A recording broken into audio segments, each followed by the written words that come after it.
Vem cá, você tem medo de errar? Se fez assim com a cabeça, fica, porque esse vídeo é para você. Começa agora o Falando de Propósito. Antes de começar o nosso papo, eu quero saber: você já se inscreveu nesse canal?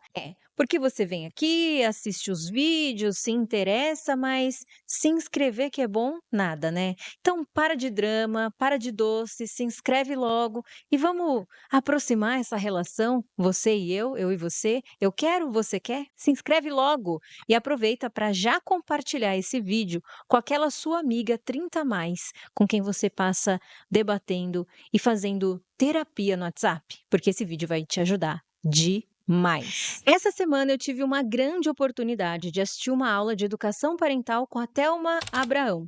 Ela é especialista em neurociência e em traumas da infância. É claro que a aula não tinha nada a ver com o conteúdo que a gente traz aqui diretamente, né? Mas tem tudo a ver comigo, com você e com todos nós.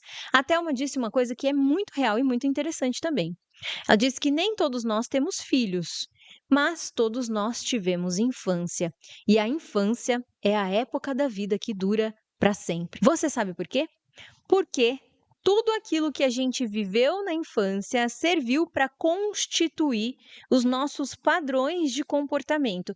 Eu não sei se isso é uma novidade para você, eu acredito que não, mas eu posso te dizer o seguinte: eu estou estudando isso, tem aí pelo menos uns 6, 7 anos. E, cara, não tem como negar que isso é uma realidade. Quando a gente era pequenininho, a gente foi ensinado a lidar com a vida pelos nossos pais. E tá tudo bem. Eu tenho certeza que eles fizeram o melhor que podiam com aquilo que eles tinham, mas cabe a nós agora entender o que foi que aconteceu e reverter todo esse processo. Inclusive, é isso que você faz no programa Viver de Propósito. Bom, nessa aula, a Thelma explicava sobre os tipos de trauma. Então, um trauma, às vezes, é uma batida de carro, o falecimento de alguém, é algo muito impactante que acontece uma vez e sim, aquilo pode ser um trauma, pode impactar a pessoa na forma de traumatizá-la. Mas não é só isso. Existem também os traumas complexos. Você já ouviu falar sobre isso? Ela disse que são traumas que têm aí um forte impacto emocional e que acontecem frequentemente.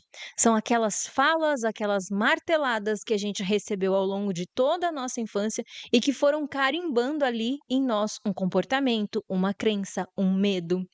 E vem então o medo de errar. Esse foi o grande insight e que eu quero dividir com você. Aliás, esse vídeo vai ser um bololô de informações, mas ele vai ser curto e muito prático. Então, mais uma vez, compartilha ele aí. Vamos fazer agora uma viagem no tempo. Lembra aí de você, criancinha, pequenininha ou pequenininho, e como que era a educação que você recebia? Como você era orientado diante das escolhas que você fazia, dos desejos que você tinha, dos comportamentos que você manifestava? Quando você fazia alguma coisa errada, o que acontecia? Se você já é minha aluna ou já assistiu alguma aula minha falando sobre as interpretações, você já me ouviu dizer que nós somos todos desejosos pelo afeto. A gente nasce tendo o afeto como um instrumento de sobrevivência. E na verdade é. Nós somos uma espécie que não nasce e sai por aí se virando sozinha. A gente depende do olhar, da atenção daquela pessoa que foi destinada a cuidar de nós, pai, mãe, tio, tia, avô, avó, enfim, daquela pessoa que, né, teve ali a missão, foi incumbida de cuidar de você enquanto você não pode se cuidar sozinho. Além disso, o nosso cérebro é muito primitivo e sim, ainda carrega memórias ancestrais. Se você acha que isso é uma grande bobagem, é importante que você estude um pouquinho a teoria da evolução, né? A gente carrega informações no nosso DNA, conhecimentos ali que foram importantes para a evolução da nossa espécie. Não adianta você imaginar que você nasce uma página em branco, porque não, você não é. E lá nos tempos remotos, quando a gente vivia na época das cavernas, né, a gente vivia em bando. E quando você não era gostado pelo bando, quando você não se inseria ali, quando você incomodava aquele bando, você era expulso da caverna e era deixado para morrer sozinho, porque sozinho a gente não sobrevivia. Então a gente junta essas 2 informações e você imagina aí o quão importante é o afeto. Quando eu nasço, eu entendo que se aquela pessoa, o meu cuidador, não gostar de mim, eu não terei chances ou terei menos chances de sobreviver. Então, o afeto, conquistar o afeto dessa pessoa é uma missão de sobrevivência. E aí, o que acontece? A gente passa então a querer agradar a todo custo os nossos pais. Por mais que você olhe para o seu filho pequenininho e pense: "Ah, essa criança está querendo me provocar", isso não é real, né. Na verdade, ela está se descobrindo, ela está entendendo algumas emoções e, na maioria das vezes, ela nem tem regulação suficiente, maturidade cerebral suficiente para lidar com tudo aquilo que ela está sentindo. É seu papel, inclusive, ensinar ela a regular as próprias emoções com carinho, com paciência e muito cuidado. Mas eu não sou educadora parental e não estou aqui para falar disso. Eu estou para falar sobre como foi que você foi ensinada a lidar com seus próprios erros. Quando você cometia um erro, quando você quebrava alguma coisa em casa, quando você não arrumava o seu quarto, quando você esquecia de fazer lição de casa, o que que acontecia? Castigo, apanhava, gritaria, xingamento, era assim?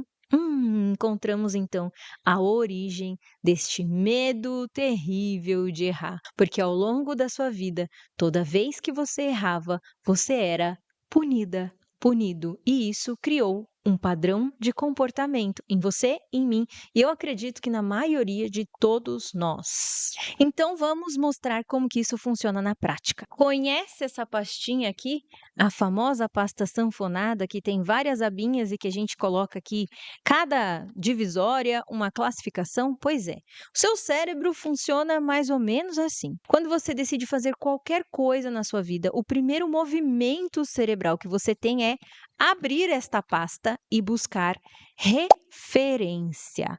E aí, se ele não encontra referência aqui, primeiro que ele já acende um estado de alerta, que te diz o seguinte: nunca fizemos isso, não sei por onde começar, não sei onde encontrar informações para entregar aquilo que você está me pedindo. E aí ele fica desesperado, porque o nosso cérebro gosta daquilo que é conhecido, porque todo lugar que é desconhecido contém perigo. Você foi treinada para isso lá na época das cavernas.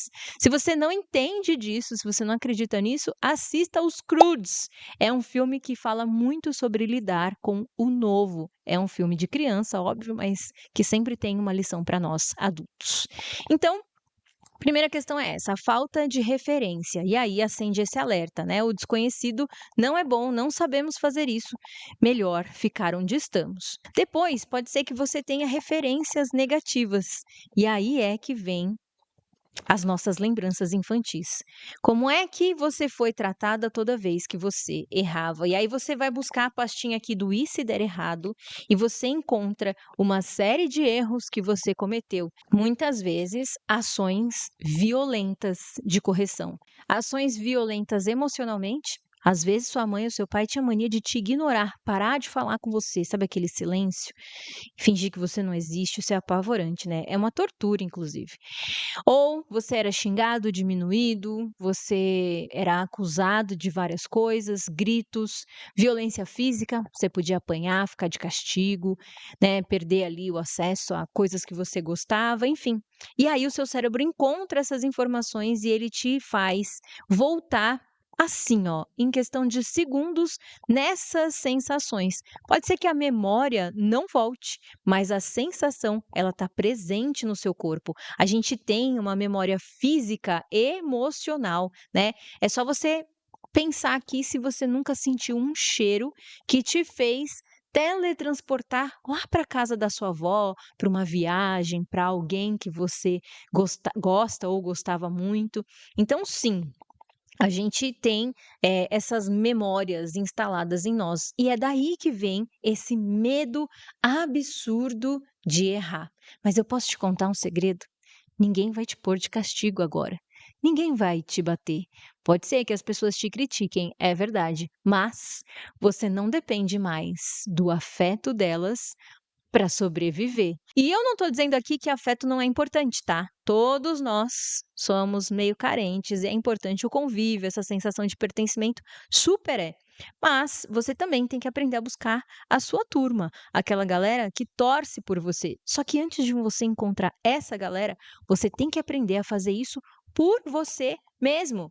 Ou será que toda vez quando você comete um erro, você repete as mesmas falas, mesmo que inconscientemente, que eram ditas para você quando você era uma tiquita de criança? E aí, é claro, né, dependendo da quantidade de erros que você já cometeu na vida e a forma como você lidou com eles, isso vai ficando cada vez mais internalizado. E eis aqui uma pessoa que já cometeu erros muito grandes, que custaram muito, inclusive financeiramente. Mas eu aprendi a lidar melhor com isso. E foi, sei lá, deve ter uns 2 anos, que eu aprendi a internalizar um pouco melhor essas sensações, me acolher quando eu cometo esses erros que são inevitáveis, não é mesmo? Se você está buscando por algo novo, se você está tentando fazer algo que você ainda não entendeu direito como é que é, você vai errar, faz parte do processo. E a sua função é ser adulto, maduro o suficiente para, ao invés de fazer birra e se jogar no chão, se enrolar no cobertor e ficar deitado na cama, resolver o problema. Seja a amiga da solução. Pois é super importante que a gente faça essa reflexão e que a gente entenda de onde vêm os nossos medos, né?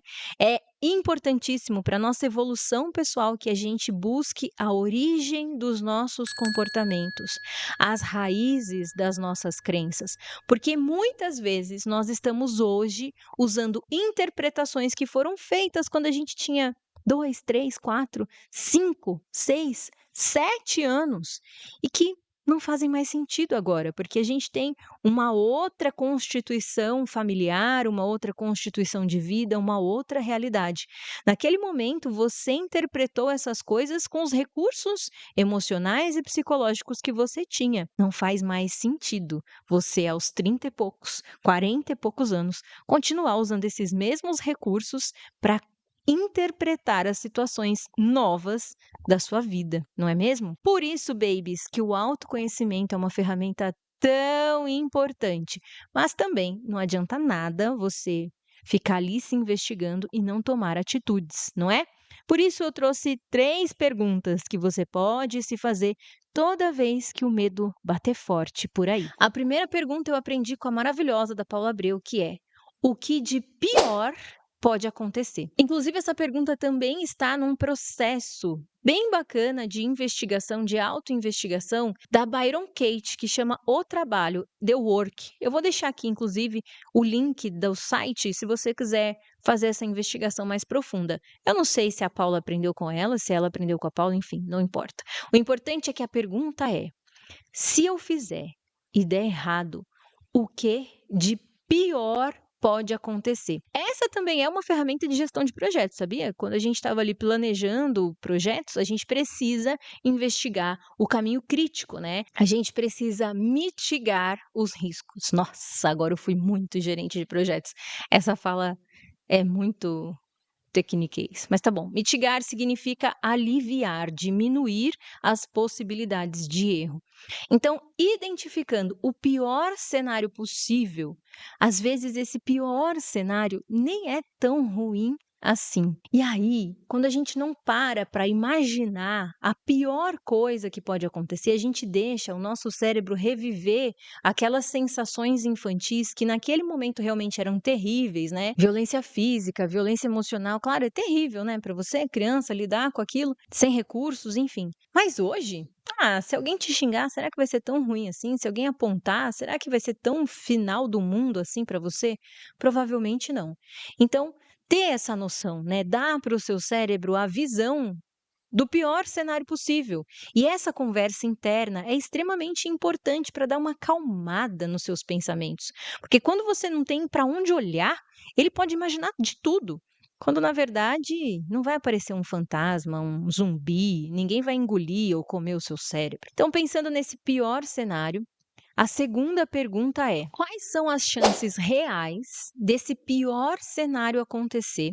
E caso ele aconteça, o que você pode fazer para diminuir esse risco. E aí você precisa fazer um planejamento, né? Ter ali, então, um plano caso você chegue nesse pior cenário. Mas a terceira pergunta vem para justamente evitar que você chegue nesse lugar, que é: quais são os indícios de que você pegou o caminho errado?